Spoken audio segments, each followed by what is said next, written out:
My brain, sensory, and memory, the neuropsychological basis of individual personality. The learning outcomes, first is to link personality to neuropsychological processes. Second is to raise questions about the nature of personality. And third, identify applications of brain, sensory, and memory to shaping personality. Prior to the concept of personality, existentially, we have the brain, sensory, and memory. Okay? So bago pa magkaroon ng konsepto tungkol sa personality, before we invented the concept personality, naturally, we have the brain, sensory, and memory. Again, prior to any personality labels, you have first and foremost your brain, sensory, and memory. For example, the five-factor model. Even before we have learned about this five-factor model, the neuroticism, openness, experience, consensusness, extroversion, agreeableness, and even, for example, the introvertness, being extrovert, even before, you have known about this. Naturally, first and foremost, you have the brain, sensory, and memory.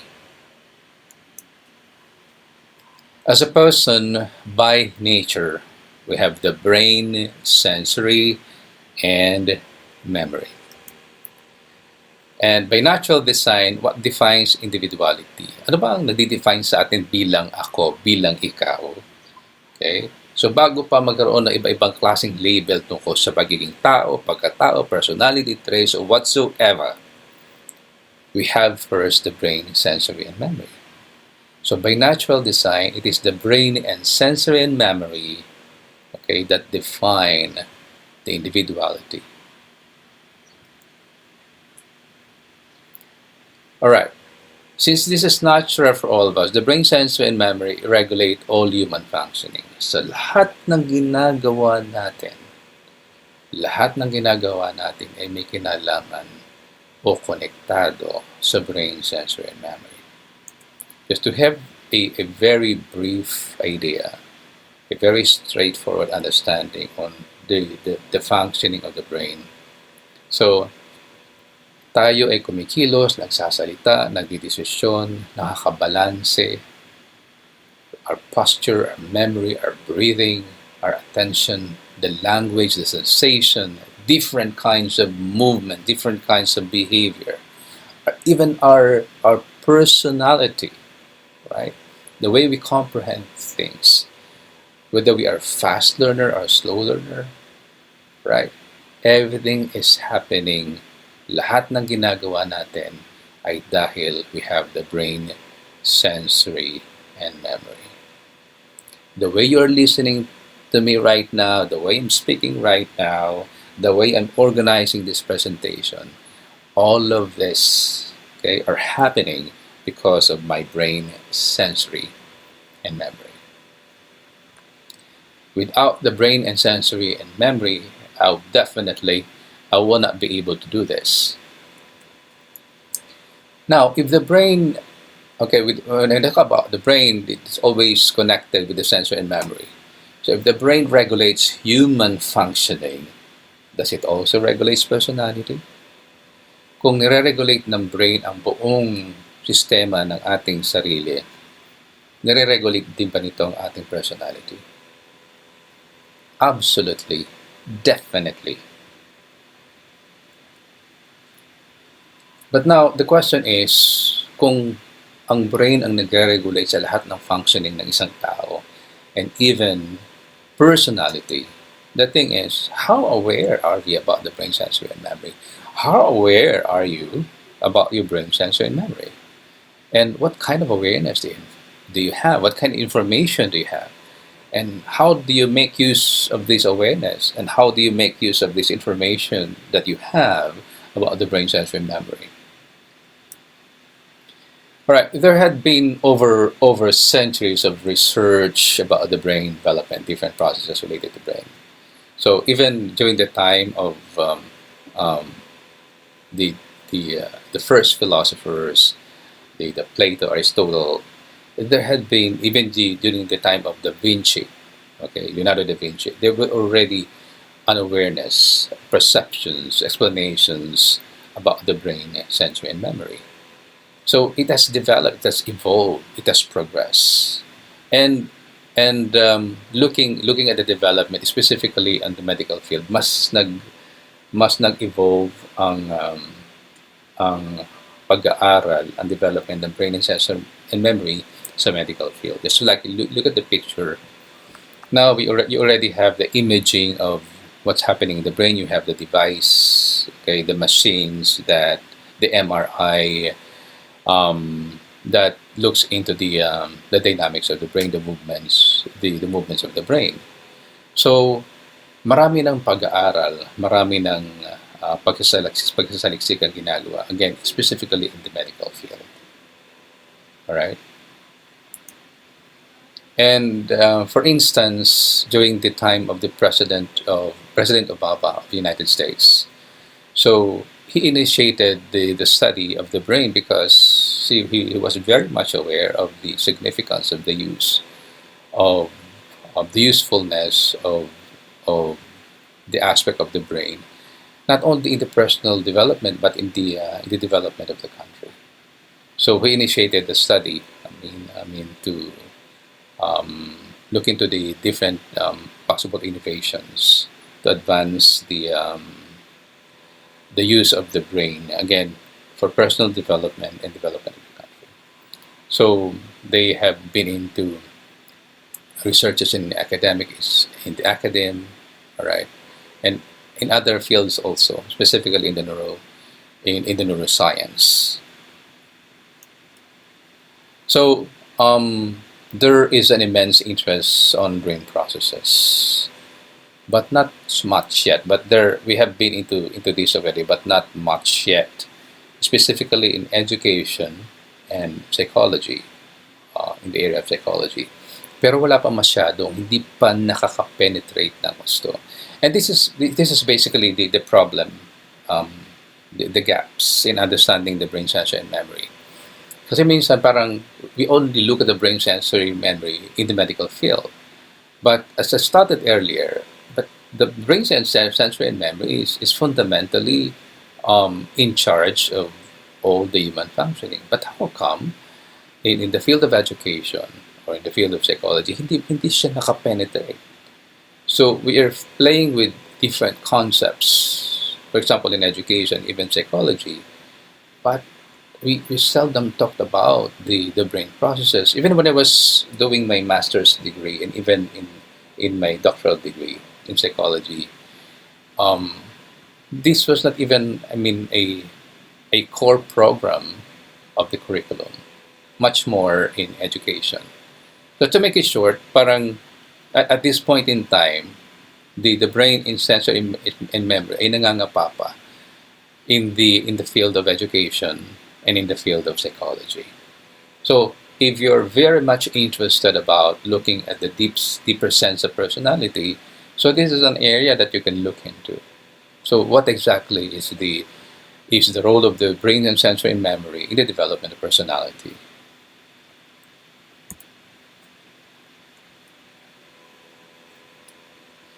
All right, so before I continue, just to emphasize, even in the area of research, wala pa masyadong malalim na very extensive studies done on the area of brain sensory and memory in relationship to personality. Or even for psychology itself, even for education itself, hindi pa ganun kalawak ang pag-aaral na ginagawa. Now, again, the brain, sensory, and memory make you who you are. Ikaw ay ikaw because you have the brain, sensory, and memory. Ako ay ako dahil I have the brain, sensory, and memory. Right. So with that said, the brain predicts personality. Kung ano yung nangyayari sa ating brain, sensory, and memory, the dynamics of our brain, sensory, and memory will basically predict our personality. The programs that we bring with our brain, sensory, and memory is fundamentally the program that we push forward in shaping personality. Now, we have been used into this process. So when we're talking about personality in view of brain, sensory, and memory, we always look into the different areas, the area of the nature aspect and the area of the nurture aspect. So as we move along, we're going to look at the natural aspect of personality in lieu of the brain sensory memory. On the other hand, also the nurturing aspect of the brain sensory memory in shaping personality. Now, the nature aspect, ano ba yung natural sa brain and sensory memory? So, what is natural about the brain sensory memory is that we have different capacities and potentials and even limitations. Iba-iba. We have the common brain, but when we start looking into digging deeper into the dynamics of the brain, iba-iba ang kapasidad, potential, and limitasyon. Because, for example, I've been talking about fast thinker or slow thinker, talking about artists, talking about people who learn language very fast, people who can draw visually, graphically, right? Those are mathematicians, those who are scientists, those who are very good in practical things. So iba-iba ang nangyayari sa ating mga kakayanan dahil iba-iba rin ang kapasidad at potensyal at limitasyon ng bawat brain. The brain sensory and memory have its innate programs. On the other hand, we consciously and unconsciously build new programs. So meron na siyang natural na kakaniyahan. Meron na siyang very intrinsic na quality ang bawat brain sensory and memory natin. At meron na siyang natural na programa. On the other hand, also when we talk about the nurturing aspect, so consciously or unconsciously, we build externally specific programs that enhances the functioning of the brain sensory and memory. Now, the question now is, how is the conscious and unconscious program of your brain sensory and memory? Now, when you look at yourself, and we look at ourselves right now, kung titingnan mo yung sarili mo ngayon, whether you're conscious or unconscious about this, ano yung programa ng brain and sensory mo and memory mo? Ano yung meron sa'yo in the aspect of the capacity, potentials, and limitation of your brain? Are you aware about that? Alright, so related to what I've been talking about, we have this genetic predisposition. So internally, meron na siyang programa, meron na siyang innate na programa. Okay? Meron na siyang kakanyahan sa kanyang sarili. Whatever that be, that is something that we needed to discover. But for some cases, for some people, it is very evident na meron silang ganong kakayanan. Just for example, yung mga exceptional children or mga special kids, kitang-kita mo na agad yung genetic predisposition ng kanilang brain and sensory memory. Just for example, napakagaling ng memory, napaka-sharp ng memory. And that is basically the genetic predisposition. So, nandun na siya, embedded na siya from the very start. Right? Just for instance, from conception, we start building our biological self. Kaya, I have been always reminding the mothers na nakikilala ko na nasisimula pala ng conception, binibuild na natin yung pagkatao ng isang bata. Kasi, the child in the womb is very much connected to the mother. So whatever is happening to the mother will be directly impacting the child, the emotion, the behaviors, the food that we eat. So again, from the conception, binubuo na natin. So the nurturing, the nurturance aspect na ginagawa ng isang nanay ay nagbi-build ng brain, sensory, and memory. And again, to emphasize, genes is part of our individual uniqueness. So, yung ating pagkatao is basically genetic. It is embodied by cells. It is encapsulated with hormones, the neurons, and the like. All right. So, again, going back, at iba-iba yung dynamics ng genes sa bawat isa. So when we start to look into ourselves, you are genetically unique. I am genetically different, and that basically makes my personality. So now, brain sensor and memory have a link to genes and behavior. So now, when you start to look at the whole dynamics of our personality, just for example, our behavior, right? So that is basically related to the natural qualities of the brain sensor and memory. Okay, just for a very concrete example of this, I guess you're very much familiar with the cortisol, all right? So cortisol is the primary stress hormone that increases sugars in the bloodstream, enhances your brain's use of glucose, and increases the availability of substances that repair tissues. Cortisol also curbs functions that would be non-essential or harmful in flight or flight situation.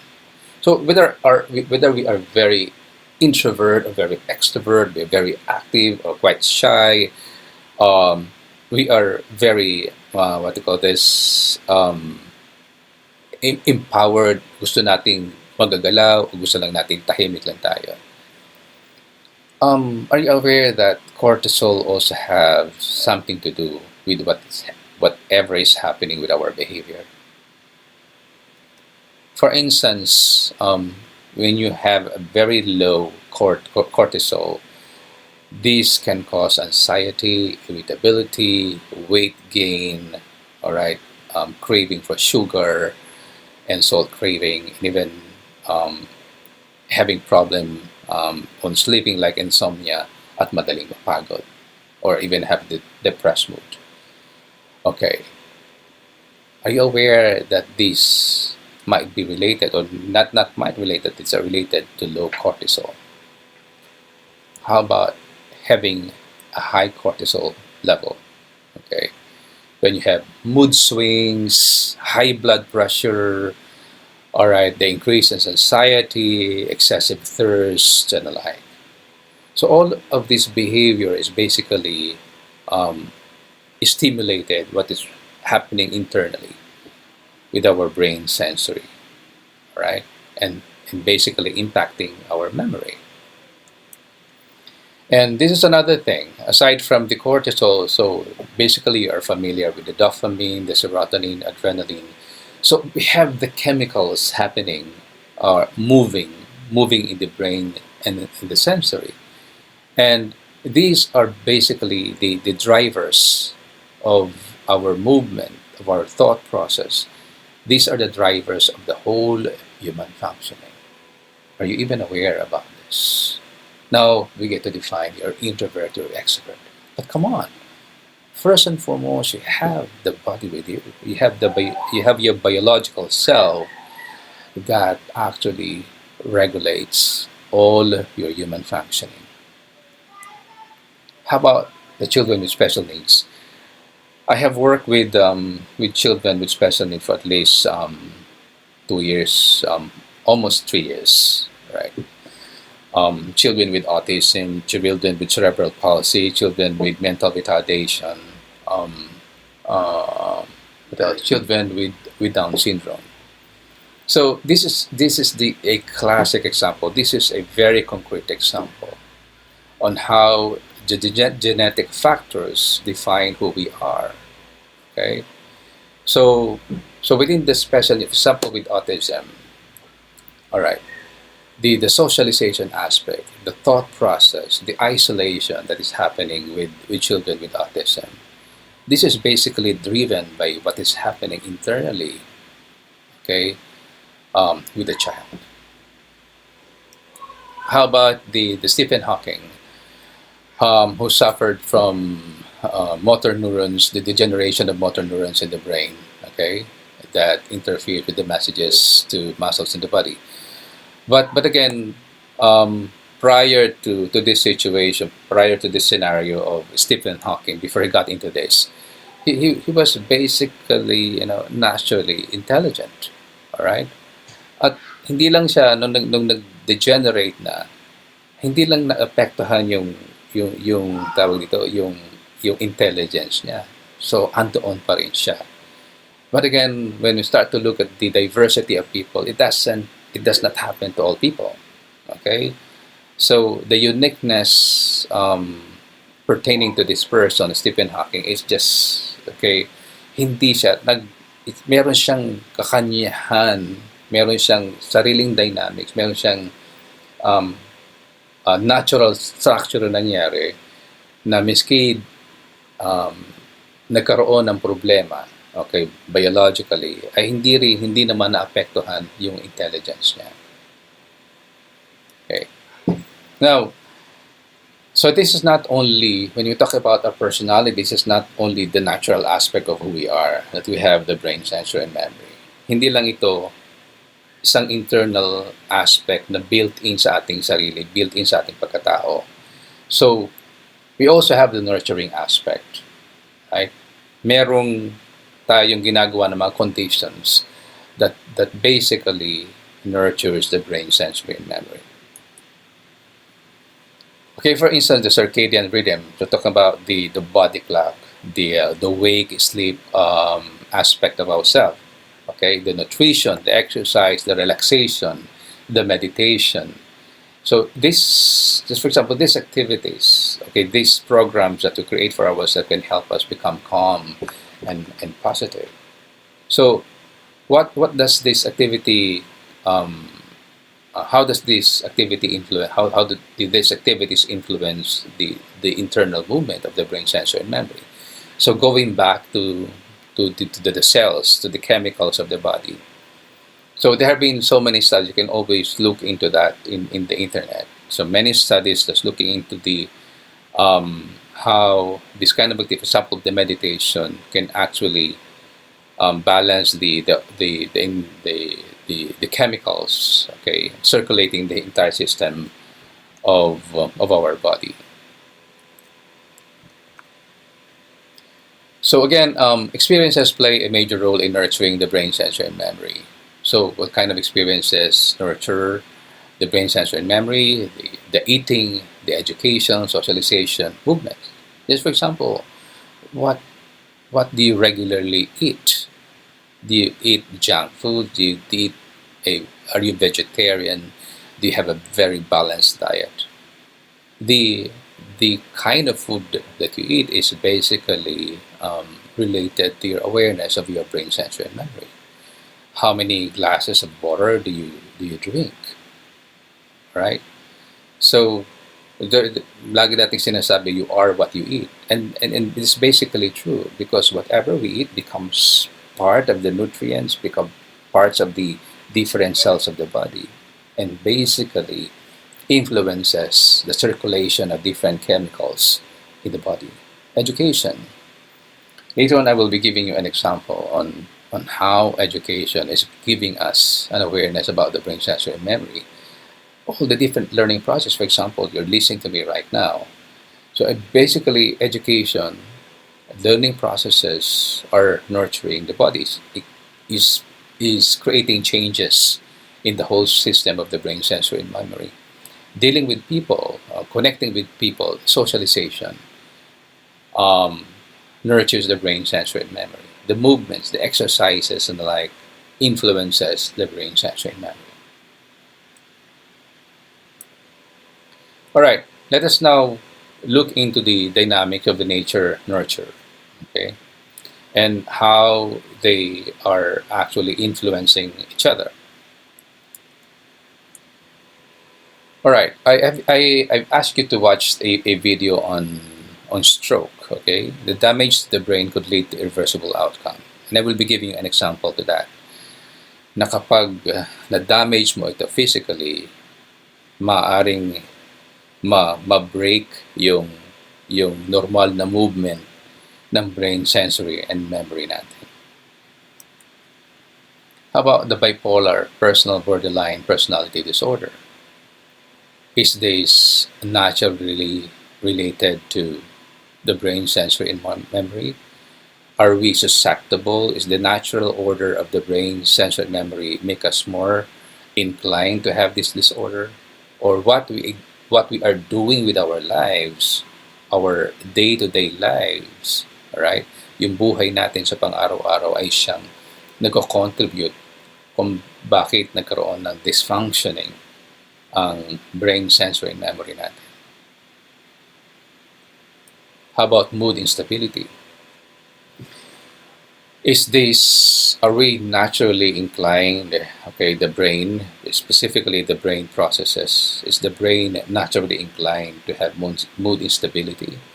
Is the brain naturally inclined for us to be depressed?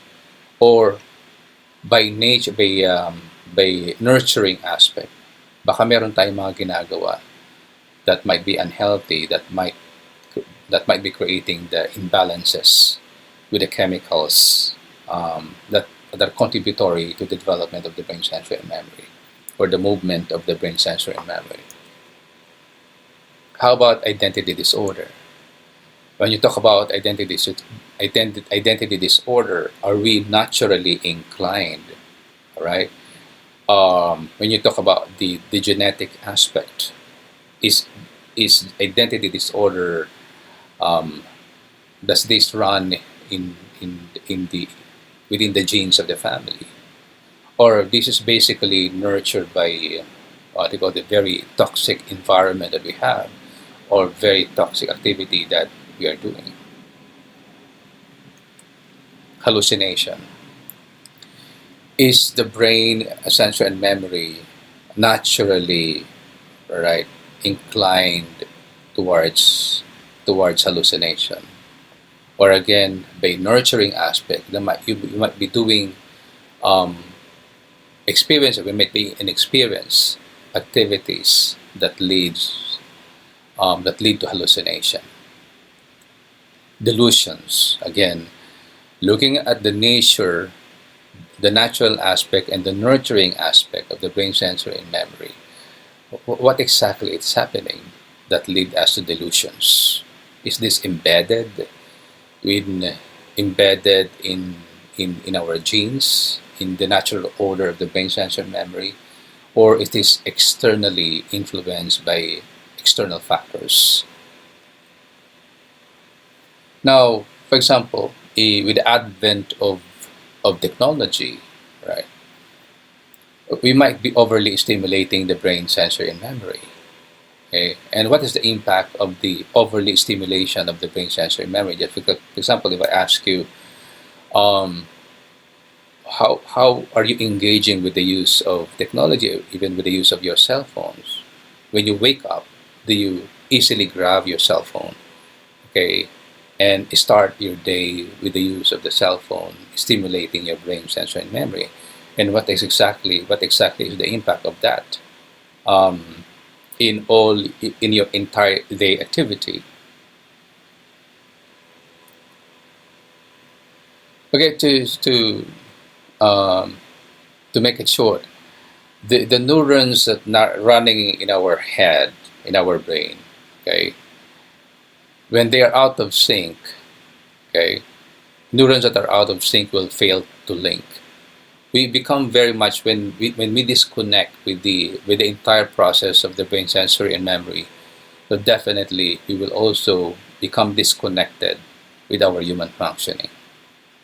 Just so look at the picture. For example, both of them, both of this person in the picture, persons in the picture did not have a good sleep. Perhaps they only have 2 hours of sleep. And basically, when you talk about the sleeping, it is still very much connected to the brain sensory, right? So when you only have 2 hours of sleep, so what will happen to your human functioning throughout the day? It's stressful. Everybody, all of us are into this stressful life and personality. So if you are in a very toxic activities, toxic situation in the day-to-day basis, so how is this actually defining our personality? And when you're talking about stress, there have been so many studies about this already, how stress can negatively impact the brain, sensory, and memory. And so how is this actually shaping your personality? Now, going back to what is very fundamental about this lesson is about nurturing our brain sensory and memory. Now, added to your awareness, so how do we actually nurture consciously, right? Consciously, may awareness tayo. How do we actually nurture our brain sensory and memory? Now, just for example, exercise. How often do you exercise? Again, there have been so many studies about the what do you call this? The contribution of exercise in the functioning, in the positive and productive functioning of the brain sensory and memory, and even the movement of the chemicals in our body, and how by exercising can stimulate, the balancing of the chemicals in the body. But again, you don't have to overdo it. All right, let me give you a very concrete example to this. A damage to the brain change personality, just to give a clear example of the dynamics of the nature and nurture aspect of the brain sensory and memory. I had a client before. He used to be he's a lawyer. He's very active, and he's also married. He had beautiful kids, very successful, career as a lawyer. He's very active. He's very sociable. He's very outgoing. He's kind of extrovert, and it's very funny. He talks about stories, makwento, right, and very engaging to people as a lawyer. But one day, he had a mild stroke. Okay, you've watched that in the film. He had a mild stroke, and after that mild stroke, everything changed. Okay, so when you have a mild stroke, it does not only impact your the circulatory system, the cardiovascular system. It basically impacts also the brain system. Okay, so after this is just a mild stroke, very mild stroke, but when he woke up, okay, everything changed. He is no longer, okay, and the change is sustained until today. Okay, hindi na siya yung very outgoing. Para na siyang pakikita niyo sa picture, yung nasa right, yung nasa left side. Naging ganyan na siya. Okay? He does not go to work anymore. Wala nang energy. Laging tahimik. Parang, oo, hindi lang yung mga responses niya. It's basically, wala nang, there's no movement anymore. So it's just like a 360 degrees change in the life, just simply because of the mild stroke. I did some therapies with him, psychotherapies, okay, but to no avail. Okay, it did not change. He's even taking medicines, okay, prescribed by doctors, prescribed by psychiatrists, but it did not change. So this is an example of a very clear example on how the brain sensory and memory regulate our whole life, our personality.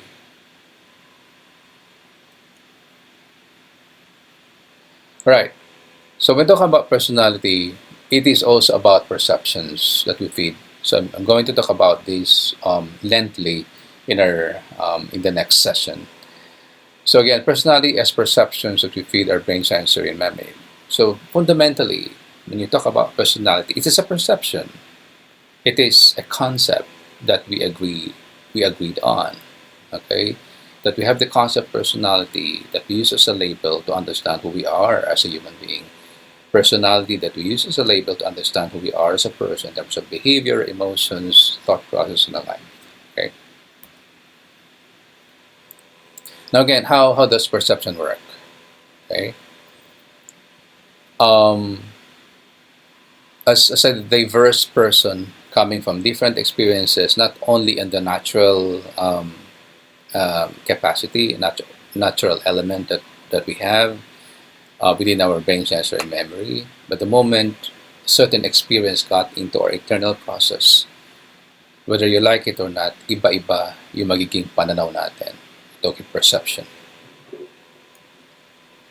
So, we feed the brain, sensor, and memory with information. Iba-ibang information. Nagagaling sa school, nagagaling sa karanasan, nagagaling sa environment, nagagaling sa community. But the moment information comes into the system of the brain, sensor, and memory, things will change. What we consciously or unconsciously feed our brain directs our individuality. So, yes, merong natural order ang brain, sensor, and memory, but we also feed our brain, sensor, and memory with information. So, nag-respond ang brain and sensory and memory natin on how we nurture them with information. So, just look into a person na, for example, hindi nakapag-aral at nakapag-aral. Alright?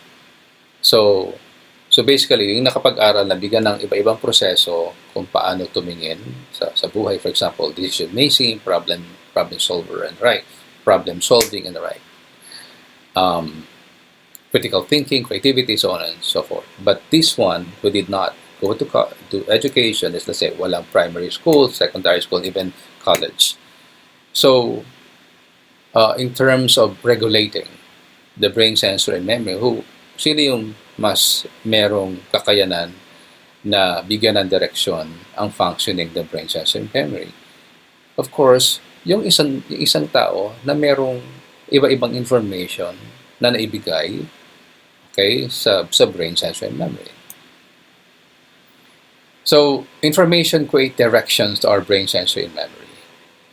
Okay, take note of that. Information create directions to our brain, sensor, and memory. We build different schemes, the schemes that are structures of our personality. So, nagkikreate tayo ng schemes sa information na binibuild natin. And those schemes actually defines, right? Those schemes define our personality, whether you're talking about behavior and thought processes. Just for example, when you look at the mirror, kapag tumingin ka sa isang salamin, look at your image, whatever thought process that will come out, whatever behavior you have in front of the mirror, are basically the byproduct of the information that you feed your brain, sensor, and memory.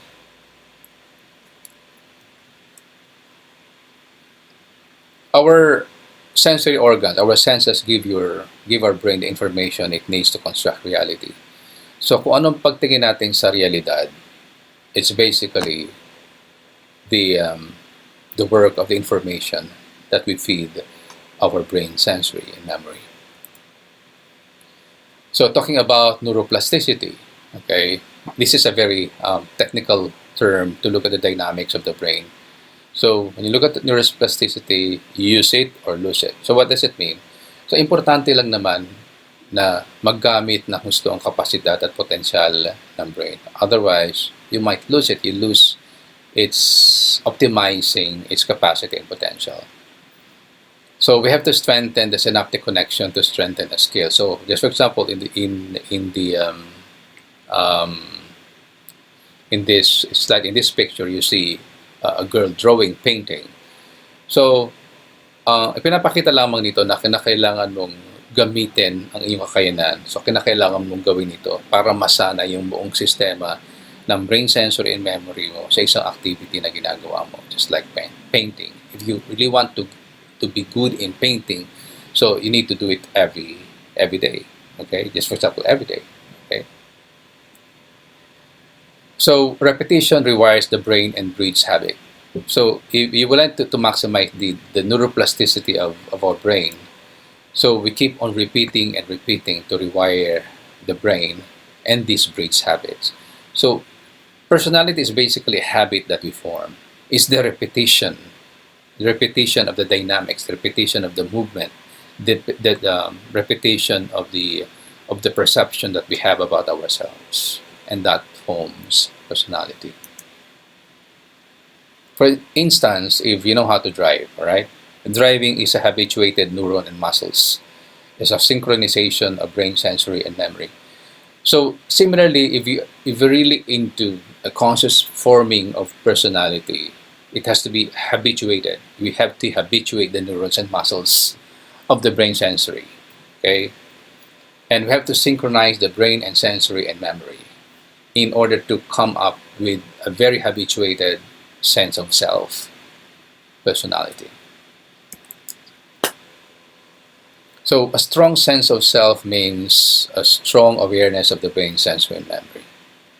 So when you start to look at a person, does a person have a strong sense of self? Now, if you ask yourself also, do I have a strong sense of self?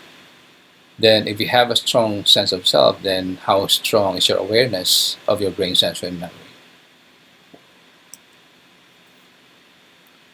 Very often we talk about with creative self and critical self, and they're basically the product of genetic predisposition experiences. So what happens to our sense of self when our brain, sensory, and memory does not function properly? So ano mangyayari sa ating pagiging ako kung hindi nagpa-function in a balanced way ang brain and sensory and memory natin? With the brain, sensory, and memory, how will you operationalize personality? So gamit ang biological aspect, okay? So paano natin i-operationalize yung personality? How does personality work? How does it happen in view of biological process? Are you in control of your brain, sensory, and memory? And what exactly is the nature of behavior and emotion? Okay. And when we're talking about personality, personality is also about the emotional aspect. Now, going back to the biological aspect, so what is exactly is the nature of behavior? What does it have to do with the brain, sensory, and memory? And behavior and emotion is driven by what? Intrinsic and extrinsic factors. So when we're talking about behaviors and emotions, there is always the nurture aspect and the nature aspect, the intrinsic and the extrinsic factors. With the aspect of brain, sensory, and memory, how will you shape your personality? So given all the facts about brain, sensory, and memory, what is individuality? What is personality? What makes you who you are? And what is the nature of personality? What is its implications to the practice of clinical and industrial psychology? So given this understanding of personality driven by brain, sensory, and memory, so how are you going to use this in your practice as a clinical or even industrial psychologist, as a clinical industrial psychologist? So more questions, all right. So it's better to ask more questions than simply, to claim that this is the truth about my personality, right? So how much control, how much awareness, how informed are you? What is the capacity, potential, and limitations of your own brain? Just for example, what is the capacity, potential, limitations of the brain, sensory, and memory of my boyfriend, my wife, my girlfriend, even my children? Okay. How do you maximize the capacities and potentials? Ano mga pwedeng gawin to maximize the capacity and potentials of the brain, sensory, and memory? What is the genetic predisposition of your brain, sensory, and memory? What is the genetic makeup of your brain, sensory, and memory? How does brain, sensory, and memory shape personality? So now, election na, all right. So looking into this, una-una muna siguro, anong klaseng brain meron ang mga Pilipino sa pagpili ng kanilang mga candidate na kanilang iboboto sa eleksyon. So and the second thing is what kind of brain is fit and effective to lead? Anong brain ang mag-fit at magiging epektibo na mag-lead ng bansang ito? Okay? So it's also very interesting to look at the leadership, and at the same time look at the electorate, look at those who will be voting. Paano nila gagamitin ang kanilang brain, sensor, and memory sa pagboto. Okay? So kung walang ganong klaseng awareness ang mga tao sa functioning na kanilang brain and sensor and memory, so anong klaseng leader ang ipuput forward natin? But at the same time also, in terms of the nation building, anong klaseng leader ang kinakailangan lang natin buuin? Anong klaseng leadership training ang kinakailangan natin gawin para soon or in the future ay maka-form tayo ng mga leader na meron talagang tawag dito, optimize brain, sensory, and memory. Now, personally, with our own self, okay, how will you program your brain, sensory, and memory to maximize your potential, capacity, and potential? Right? How are we going to program the brain, sensory, and memory, to create a very positive self or positive personality? Now, I would like you to just to end this session. Itong clip is a very short clip about children in a classroom.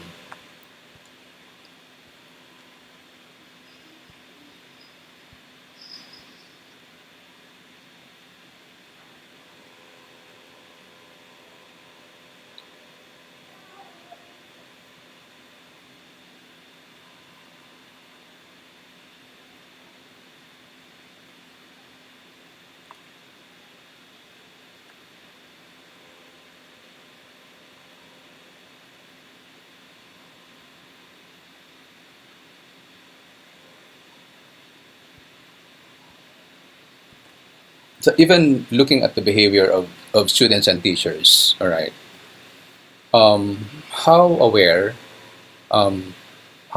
is the teacher about the functioning of unique brain, sensory, and memory of these students? How aware is the teacher about how the brain, sensory, and memory of each of these children respond to the content of a lesson, the content of the curriculum? The fact is that, okay, in my 10 years of training teachers, the pre-service and in-service teachers, and I have been an insider to education, the brain, sensor, and memory is not part of the curriculum. Okay? Hindi siya bahagi ng curriculum. At hindi rin siya bahagi ng training ng mga teachers. Now, if personality is fundamentally shaped inside a classroom, and the brain and sensory and memory are fundamental tools in the teaching and learning processes of children, now let us ask ourselves, how do we actually shape our personality without the understanding of the brain, sensory? Ulitin ko ulit, hindi bahagi ng curriculum ng pagtitrain ng mga teachers ang brain, sensory, and memory. At gayon din, hindi bahagi ng curriculum sa paaralan ang pag-unawa, ang pag-create ng awareness about the brain, sensory, and memory. Now, the big question is, if we are not aware of the fundamental element of who we are as a human being, which is the brain, sensory, and memory, then how are we going to define personality? How are we going to shape personality? And the most basic, how are we going to nurture human beings?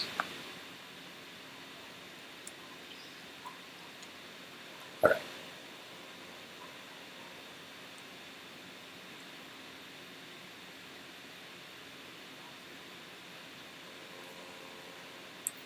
So that's all, my dear students. Now I would like you to reflect on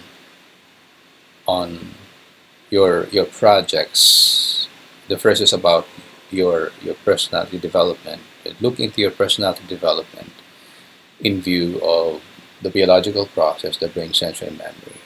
And the second project, start looking into how this specific leader, um, in terms of the brain, sensory, and memory, um, look into leadership. Okay, look into leading people. All right. And very importantly also is like to reflect generally on personality and how when you go to the ground and go to the most basic experience of who we are as a human being in terms of developing personality, what exactly is the role of brain, sensory, and memory in the development of who we are as a person? Okay, thank you and take care.